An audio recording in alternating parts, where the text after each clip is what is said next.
S, ಈಗ ಸಮಯ ಬಂದಾಗಿದೆ. ಮೂಡ ಫೈಲ್ಸ್ ನಂಬರ್ 6 ಕೆಲವು ಕ್ಷಣಗಳಲ್ಲಿ ಈಗ ಮೂಡ ಹಗರಣದ ವಿಚಾರಕ್ಕೆ ಸಂಬಂಧಪಟ್ಟಂತೆ 6ನೇ ದಾಖಲೆ ನಮ್ಮ ಕೈಯಲ್ಲಿದೆ. ಈ 6ನೇ ದಾಖಲೆಯ ಸತ್ಯವನ್ನ ನಿಮ್ಮ ಮುಂದೆ ಬಹಿರಂಗ ಮಾಡ್ತಾ ಇದ್ದೀವಿ. ಆತಂಕ ಆರಂಭ ಈಗಾಗಲೇ ಆಗ್ಬಿಟ್ಟಿದೆ. ಈ 6ನೇ ದಾಖಲೆ ಅಂದ್ರೆ ಅಸಲಿ ಪಿಕ್ಚರ್ ರಿಲೀಸ್ ಆದ ನಂತರ ಇನ್ನಷ್ಟು ಆತಂಕ ಹೆಚ್ಚಾಗ್ಲಿಕ್ಕಿದೆ. ಆ 6ನೇ ಫೈಲ್ ಅಲ್ಲಿ ಏನಿದೆ ಗೊತ್ತಾ? ಹಾಗಿದ್ದರೆ ಅನಾವರಣ ಆಗ್ತಾ ಇದೆ ಇನ್ನೊಂದು ಸತ್ಯ ರೆಡಿಯಾಗಿ. ಏನಿದೆ ಆ 6ನೇ ಸತ್ಯದಲ್ಲಿ? ಮೂಡ ಹಗರಣದ ವಿಚಾರಕ್ಕೆ ಸಂಬಂಧಪಟ್ಟಂತೆ ನಿಮ್ಮ Republic Kannada back to back exclusive ದಾಖಲೆಗಳನ್ನ ರಿಲೀಸ್ ಮಾಡಿದೆ. ಈಗ 6ನೇ ದಾಖಲೆ. ಈ 6ನೇ ಫೈಲ್ ಅಲ್ಲಿ ಏನಿದೆ? ಹಾಗಿದ್ರೆ ಇನ್ನೊಂದು ಸತ್ಯ ಅನಾವರಣ ಆಗ್ತಾ ಇದೆ. Get ready. ಎಕ್ಸಾಕ್ಟ್ಲಿ. ನಾವು ಮತ್ತೆ ಹೇಳ್ತಾ ಇದ್ದೀವಿ, ಇಲ್ಲಿವರೆಗೂ ಮೂಡ ವಿಚಾರಕ್ಕೆ ಗಮನಿಸಿದ್ದು ನೀವು ಕೇವಲ ಟ್ರೇಲರ್ ಮಾತ್ರ. ಅಸಲಿ ಪಿಕ್ಚರ್ ನಮ್ಮ ಬಳಿ ಇರುವ 6ನೇ ದಾಖಲೆ ರಿವೀಲ್ ಮಾಡುತ್ತೆ. ಅಸಲಿ ಪಿಕ್ಚರ್, ಅಸಲಿ ಅಕ್ರಮ ಆಗಿರೋದು ಎಲ್ಲಿ ಅನ್ನೋದನ್ನ ಈ ಪೇಪರ್, ಮಾಹಿತಿಯ ಹಕ್ಕು ಕಾಯ್ದೆ ಅಡಿಯಲ್ಲಿ ಪಡೆದಿರುವ ಈ ದಾಖಲೆ ನಿಮ್ಮ ಮುಂದೆ ರಿವೀಲ್ ಮಾಡುತ್ತೆ. ಅಲ್ಲಿಗೆ ಸಿದ್ದರಾಮಯ್ಯನವರು ಹೇಳಿರುವ 6ನೇ ಸುಳ್ಳು, ಮುಖ್ಯಮಂತ್ರಿ ಸಿದ್ದರಾಮಯ್ಯನವರು ರಾಜ್ಯದ ಜನರ ಮುಂದೆ ಹೇಳಿರುವ 6ನೇ ಸುಳ್ಳನ್ನ ಬಹಿರಂಗಪಡಿಸ್ತಾ ಇದೆ ರಿಪಬ್ಲಿಕ್ ಕನ್ನಡ ಕೆಲ ಕ್ಷಣಗಳಲ್ಲಿ.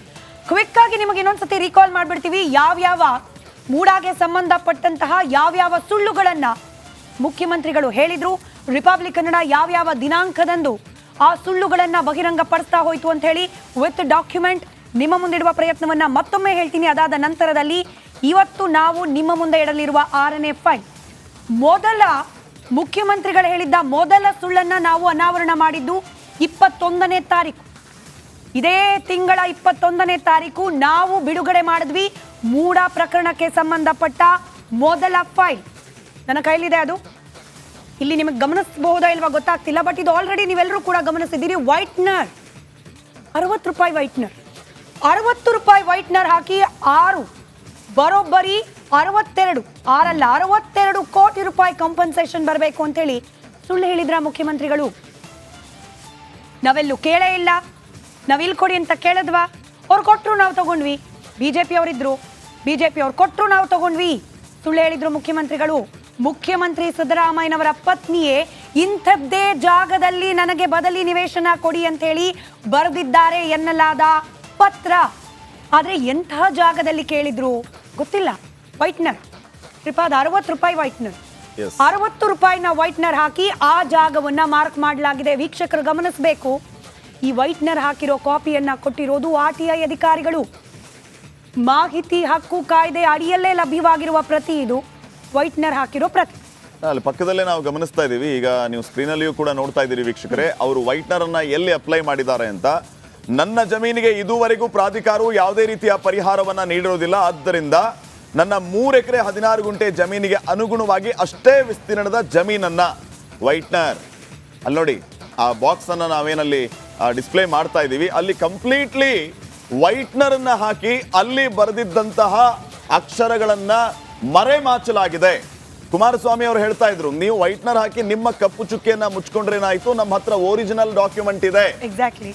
ಅಲ್ಲಿ ವಿಜಯನಗರ ಅಂತಾನೆ ಪ್ರಸ್ತಾಪ ಮಾಡಿದ್ರಿ ಅನ್ನುವಂತಹ ಹಲವು ಆರೋಪಗಳು ಈಗಾಗಲೇ ಮುಖ್ಯಮಂತ್ರಿಗಳ ವಿರುದ್ಧ ಕೇಳಿ ಬರ್ತಾ ಇದೆ. ನಮ್ಮ ಹತ್ರ ಇಲ್ಲ ಅಂದ್ರೆ ರಿಪಬ್ಲಿಕ್ ಕನ್ನಡಕ್ಕೆ ಸಿಕ್ಕಿಲ್ಲಪ್ಪ ಒರಿಜಿನಲ್ ಡಾಕ್ಯುಮೆಂಟ್. ಅದು ಕುಮಾರಸ್ವಾಮಿ ಅವ್ರ ಹತ್ರ ಇದೆಯಂತೆ, ರಿವೀಲ್ ಆಗ್ಲಿ, ಕೋರ್ಟ್ ನಲ್ಲಿ ರಿವೀಲ್ ಆಗ್ಲಿ, ವಿಜಯನಗರನೇ ಅಂತ ಬರ್ದಿದ್ರೆ ಆ ರೀತಿ ಆರೋಪ ಕೇಳಿ ಬರ್ತಾ ಇರೋದು. ಹೌದು, ಇದೇ ರೀತಿ ಬರೆದಿದ್ರಿ, ನೀವು ಅದನ್ನ ವೈಟ್ನರ್ ಹಾಕಿ ಮರೆ ಮಾಚಿದ್ದೀರಿ ಅಂತ ಕುಮಾರಸ್ವಾಮಿ ಅವರು ಹೇಳಿದ್ದನ್ನ ಮತ್ತೊಮ್ಮೆ ರೀಕಾಲ್ ಮಾಡ್ಕೊಂಡ್ರೆ, ನೀವು ಇದನ್ನ ಮರೆ ಮಾಚಿದ್ರೇನಾಯ್ತು, ನನ್ನ ಹತ್ರ ಒರಿಜಿನಲ್ ಡಾಕ್ಯುಮೆಂಟ್ ಇದೆ ಅಂತ ಅವರು ಹೊಸ ಬಾಂಬ್ ಅನ್ನ ಸಿಡಿಸಿದ ನಂತರ ರಿಪಬ್ಲಿಕ್ ಕನ್ನಡಕ್ಕೆ ವೆರಿ ಸುದೀರ್ಘ ಸಂದರ್ಶನ, ಎಕ್ಸ್ಕ್ಲೂಸಿವ್ ಆಗಿ ಕೇಂದ್ರ ಸಚಿವ ಕುಮಾರಸ್ವಾಮಿ ಅವರು ಸುದೀರ್ಘವಾದ ಸಂದರ್ಶನವನ್ನ ರಿಪಬ್ಲಿಕ್ ಕನ್ನಡಕ್ಕೆ ನೀಡಿದ್ರು. ಅಲ್ಲಿಯೂ ಕೂಡ ಪುನರುಚ್ಚರಿಸಿದ್ರು ಒರಿಜಿನಲ್ ಡಾಕ್ಯುಮೆಂಟ್ ಇದೆ. ಬಟ್ ಇದಾಯ್ತಲ್ಲ ಶ್ರೀಪಾದ್, ಅಂದ್ರೆ ನಾವು ಇದನ್ನ 21ನೇ ತಾರೀಕು ಈ ವೈಟ್ನರ್ ಹಾಕಿರೋ ಡಾಕ್ಯುಮೆಂಟ್ ನ ಜನರ ಮುಂದಿಟ್ವಿ. ಇದಾದ್ಮೇಲೆ ಸಿದ್ದರಾಮಯ್ಯನವರ ರಿಯಾಕ್ಷನ್ ಬಹಳ ಇಂಟ್ರೆಸ್ಟಿಂಗ್ ಇತ್ತು. ಇಲ್ಲಿವರೆಗೂ ನಾವು ಯಾವಾಗ ಈ ವೈಟ್ನರ್ ಹಾಕಿರೋ ದಾಖಲೆನ ಬಿಡುಗಡೆ ಮಾಡಿದ್ವಿ, ಅಲ್ಲಿವರೆಗೂ ಏನ್ ಹೇಳ್ತಿದ್ರು, ನಾವು ಕೇಳಿಲ್ಲ, ಇಂಥದ್ದೇ ಕಡೆ ಕೊಡಿ ಅಂತ ಹೇಳಿ ನಾವೇನ್ ಕೇಳಿದ್ರೇನ್ರಿ?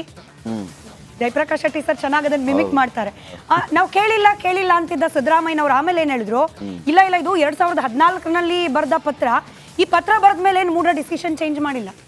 2020-22ರಲ್ಲಿ ಅವ್ರು ಡಿಸಿಷನ್ ತಗೊಂಡಿದ್ದು, ಹಂಗಾಗಿ ಈ ಪತ್ರ ವ್ಯಾಲಿಡ್ ಅಲ್ಲ. ಈ ಪತ್ರ ಬರ್ದಿದ್ರು ಕೂಡ ಇದರ ಆಧಾರದ ಮೇಲೆ ಡಿಸಿಷನ್ ತಗೊಂಡು ಸೈಟ್ ಕೊಟ್ಟಿದ್ದಲ್ಲ. ಹಿಂಗ್ ಬದಲಾಯ್ತು ನೋಡಿ. ಅಲ್ಲಿಗೆ ರಿಪಬ್ಲಿಕ್ ಕನ್ನಡದ ಒಂದು ಫೈಲ್ ಆಲ್ರೆಡಿ ಮುಖ್ಯಮಂತ್ರಿಗಳು ಸುಳ್ಳು ಹೇಳಿದ್ರು ಅನ್ನೋದನ್ನ ಇದರಿಂದ ಒಂದು ಸ್ಪಷ್ಟವಾಗಿ ನಾವು ತಿಳ್ಕೋಬೇಕು ವೀಕ್ಷಕರೇ, ವೆರಿ ಈಸಿಯಾಗಿ. ಇವರು ತಪ್ಪು ಮಾಡಿಲ್ಲ ಅಂತಂದ್ರೆ ಅಥವಾ ಬೇರೆ ನಿವೇಶನವನ್ನ ಕೇಳಿಲ್ಲ ಅಂತಂದ್ರೆ ಇದಕ್ಕೆ ವೈಟ್ನರ್ ಅಪ್ಲೈ ಮಾಡುವಂತ ಅಗತ್ಯ ಏನಿತ್ತು? ಇದು ಬಹಳ ಸೂಕ್ಷ್ಮವಾಗಿ ಮತ್ತು ಸ್ಪಷ್ಟವಾಗಿ ತಿಳ್ಕೊಳ್ಬೇಕಾಗಿರುವಂತ ವಿಚಾರ. ನಾವೆಲ್ಲೂ ಹೇಳ್ತಿಲ್ಲ ಸಿದ್ದರಾಮಯ್ಯನವರೇ ವೈಟ್ನರ್ ಹಾಕಿದ್ರು, ಅವ್ರ ಪತ್ನಿ ವೈಟ್ನರ್ ಹಾಕಿದ್ರು ಅಂತ ಹೇಳಿ. ಅಧಿಕಾರಿಗಳು ಹಾಕಿದ್ರ ಅಥವಾ ಬೇರೆ ಯಾರಾದ್ರೂ ಎಕ್ಸ್ಟರ್ನಲ್ ಫೋರ್ಸಸ್ ಬಂದು ಹೆಲಿಕಾಪ್ಟರ್ ನಲ್ಲಿ ಕುತ್ಕೊಂಡು ಈ ವೈಟ್ನರ್ ಹಾಕಿದ್ರ ಗೊತ್ತಿಲ್ಲ, ನಮಗೂ ಗೊತ್ತಿಲ್ಲ. ಒಟ್ಟಿನಲ್ಲಿ RTI ಅಡಿಯಲ್ಲಿ ಲಭ್ಯವಾಗಿರೋದು ವೈಟ್ನರ್ ಕಾಪಿ. ಇದು MUDA file number 1. MUDA file number 2 ಇದರಲ್ಲಿ ಏನಿದೆ? ಮುಖ್ಯಮಂತ್ರಿಗಳು ಮತ್ತೆ ಹೇಳ್ತಿದ್ರು, ನಾವು ಇಂಥದ್ದೇ ಕಡೆ ಕಾಂಪನ್ಸೇಷನ್ ಕೊಡಿ, ಹಿಂಗೆ ಕಾಂಪನ್ಸೇಷನ್ ಕೊಡಿ ಅಂತ ಹೇಳಿ ನಾವು ಕೇಳಿಲ್ಲ. ಮೂಡಾದವರೇ ಡಿಸೈಡ್ ಮಾಡಿದ್ರು.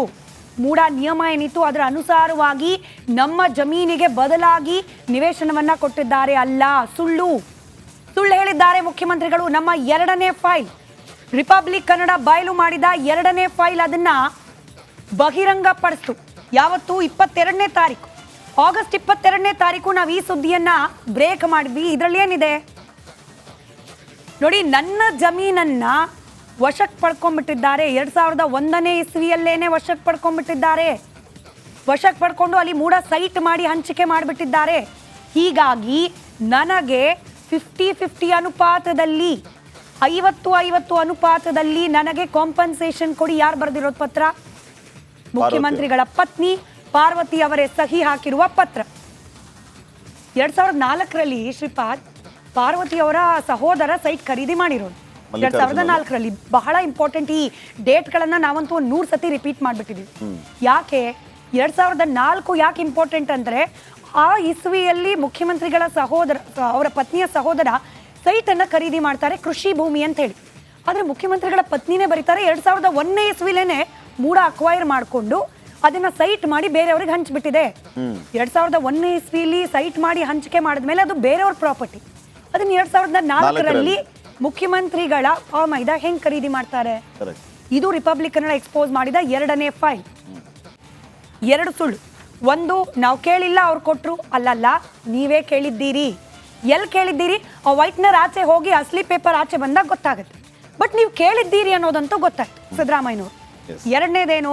2004ರಲ್ಲಿ ಖರೀದಿ ಮಾಡುವಾಗ ಕೃಷಿ ಭೂಮಿ ಡಾಕ್ಯುಮೆಂಟ್ ಪ್ರಕಾರ. ಆದ್ರೆ 2001ರಲ್ಲೇನೆ ಅದು ಮೂಡ ಅಕ್ವೈರ್ ಆಗಿ ಅಲಾಟ್ ಆಗಿ ಹೋಗಿತ್ತು ಸೈಟ್ ಮಾಡಿ.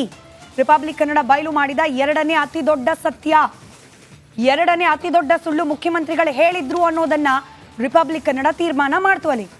ಇನ್ನು 3ನೇ ಫೈಲ್ ಸುದ್ದಿಗೆ ಹೋಗೋಣ ಶ್ರೀಪಾದ್. 3ನೇ ಫೈಲ್ನಲ್ಲಿ ಏನಾಗುತ್ತೆ? ನಿಯಮ ಇದ್ದಿದ್ದು ಯಾವುದೇ ಜಮೀನನ್ನ ವಶಕ್ಕೆ ಪಡ್ಕೊಂಡ್ರೆ ಅಲ್ಲೇನೆ ಜಾಗ ಕೊಡಬೇಕು, ಬದಲಿ ನಿವೇಶನ. ಅಲ್ಲಿ ಇಲ್ಲದೆ ಹೋದ್ರೆ ಸಮಾನಾಂತರ ಜಾಗದಲ್ಲಿ 40-60 ಅನುಪಾತದ ಅಡಿಯಲ್ಲಿ 40-60 ಅನುಪಾತದ ಅಡಿಯಲ್ಲಿ ಪರ್ಯಾಯ ಭೂಮಿಯನ್ನ ಕೊಡಬೇಕು ಅಂತ ಹೇಳಿ ನಿಯಮ ಇತ್ತು ಮೂಡಾದು. ಬಟ್ ಇದನ್ನ ರಿಜೆಕ್ಟ್ ಮಾಡ್ತಾರೆ ಪಾರ್ವತಿ ಅವರು. ಮುಖ್ಯಮಂತ್ರಿಗಳು ಹೇಳಿದ ಮತ್ತೊಂದು ಸುಳ್ಳು, ನಾವೇನೂ ಕೇಳಿಲ್ಲ, ಇಂಥದ್ದೇ ಜಾಗದಲ್ಲಿ ಕೊಡಿ ಅಂತಲೂ ಕೇಳಿಲ್ಲ, ಇಂಥದ್ದೇ ನಿಯಮವನ್ನ ಅಪ್ಲೈ ಮಾಡಿ ಕೊಡಿ ಅಂತಲೂ ಕೇಳಿಲ್ಲ, ಅವ್ರ ಹಾಗೆ ಕೊಟ್ರು ಅಲ್ಲ. ಮೂಡಾದವರು ಕೊಡ್ಲಿಕ್ಕೆ ಹೊರಟಿದ್ದ 40-60 ಅನುಪಾತದ ಕಾಂಪನ್ಸೇಷನ್ ಅನ್ನ ಶ್ರೀಮತಿ ಪಾರ್ವತಿ ಸಿದ್ದರಾಮಯ್ಯನವರು ರಿಜೆಕ್ಟ್ ಮಾಡಿದ್ದಾರೆ. ಆಶ್ಚರ್ಯ ಅಂದ್ರೆ ಶ್ರೀಪಾದ್, ನೀವು ಜಮೀನು ಕಳ್ಕೊಂಡಾಗ ಮೂಡಾದ ನಿಯಮದ ಪ್ರಕಾರವೇ ನಾವು ಕಾಂಪನ್ಸೇಷನ್ ತಗೊಳ್ಬೇಕಾ ಅಥವಾ ಇಲ್ಲ ನಮಗೆ ಇಷ್ಟ ಆದದ್ದೇ ಕೊಡಿ ಅಂತ ಹೇಳಿ ಕೇಳಬೇಕಾ? ನಮಗಿರಲ್ಲ ಆಯ್ಕೆ. ಅಂದ್ರೆ ಸಾಮಾನ್ಯ ಜನರಿಗೆ ಈ ಆಯ್ಕೆ ಇರಲ್ಲ. ಹೌದು, ಫಸ್ಟ್ ಆಫ್ ಆಲ್ ಈ ತರದ ಕಾಂಪನ್ಸೇಷನ್ಗಳು ಬರುತ್ತಾ ಗೊತ್ತಿಲ್ಲ, ಅದು ಬರಕ್ಕೆ ಎಷ್ಟು ವರ್ಷ ಆಗುತ್ತೆ ಗೊತ್ತಿಲ್ಲ. ಈ 3ನೇ ಡಾಕ್ಯುಮೆಂಟ್ ಅಲ್ಲಿ ಸ್ವಜನ ಪಕ್ಷಪಾತಕ್ಕೆ ಪುಷ್ಟಿ ನೀಡುವಂತಹ ಒಂದು ದಾಖಲೆ ಅಂದ್ರೆ 20-11-2020 ಅಂದ್ರೆ ನವೆಂಬರ್ 20ನೇ ತಾರೀಕು ನಡೆದಂತಹ ಒಂದು ಈ ಮೂಡಾದ ಸಾಮಾನ್ಯ ಸಭೆ ನಡಾವಳಿಯ ದಾಖಲೆ ನನ್ನ ಮುಂದೆ ಏನಿದೆ. ಇದರಲ್ಲಿ ಯಾರೆಲ್ಲ ಸದಸ್ಯರು ಹಾಜರಿದ್ರು ಅನ್ನುವಂತಹ ಒಂದು ದಾಖಲೆ. ಡಾಕ್ಟರ್ ಯತೀಂದ್ರ ಕೂಡ ಈ ಸಾಮಾನ್ಯ ಸಭೆಯಲ್ಲಿ ಹಾಜರಾಗಿದ್ರು. ನಡಾವಳಿ ಸಭೆ ಇದು. ಯಾಕೆ ಯತೀಂದ್ರ ಅವ್ರ ಹೆಸರು ಹೇಳ್ತಾ ಇದ್ದೀವಿ ಅಂತಂದ್ರೆ, ಈ ಸಭೆಯಲ್ಲಿಯೇ ಅನುಮೋದನೆಯ ನಿರ್ಧಾರವನ್ನ ತೆಗೆದುಕೊಳ್ಳಾಯಿತು ಅನ್ನುವಂಥದ್ದು ನಾವು ಗಮನಿಸಬೇಕಾಗಿರುವಂತಹ ವಿಚಾರ.